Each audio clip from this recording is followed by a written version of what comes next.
Энэ төвийн мэдээ үргэлжлүүлж байна. За Дундгой аймгийн Мин тамир спортын газар иргэдэд зориулан өглөөний дасгалыг өдөр бүр зохион байгуулж иргэд идэвхтэй хамрагцаар байна. Дундгой аймгийн иргэд цаг гаргын аяныг хэрэгжүүлснээр Дархан хотод болсон бүжгийн улсын уралдаанд шагналт байранд орсон байна. Цаг гаргын аянд оролцогч иргэд шугамн бүжиг алхалт сонголын дасгал гүйлт зэрэг төрлүүдээр хичээлдэг байна. Энэ аянд идэвхтэй хамрагдсан албан байгууллагуудыг идэвхжүүлэх зорилгоор шагнаж урамшуулжээ. Энэ арга хэмжээний үед нийт одоо 22 байгууллага, 4 аж ахуй нэгж, 3 спортын клубүүд, алхалтын клуб, йогийн клубүүд хамрагдсан. Ингээд нийт одоо энэ хүрээний хугацаанд бол 4000 гаруй хүн давхарсан байгаа хамрагдаад байна.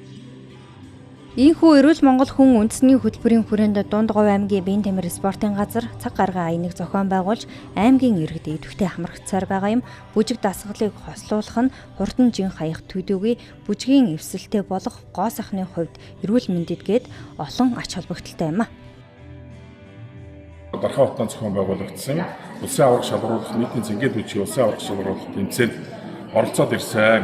За энэ тэмцээн бол улсын хэмжээнд одоо 6 дахь жилдээ зохион байгуулагдаж байгаа энэ тэмцээн байна лээ. Одоо 14 аймгийн 8 дүүргийн 890 орчим тамирчин оролцож байна гэж зохион байгуулагчид мэдээлэл хийж байсан ийм сайхан том тэмцээнд оролцоод ирлээ.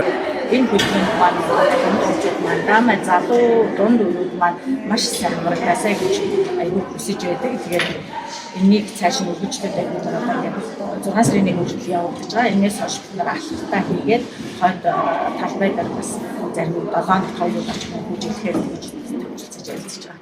Өглөө болвол нэг 25-аас 30 тэгэл ихтэй бүр 70 мал ордог. Дундгой аймгийн 15 сумын иргэд Сумандаа аймгийн төвийнхэнтэй яг ижил цагт цуглан дасгалаа хийдэг байна. Энэхүү арга хэмжээнд оролцсон иргэдийн 70-80% нь зөв хооллолт, дасгал хөдөлгөөнд хэвшил болгож 5-аас 10 кг-ын жинг хасжээ.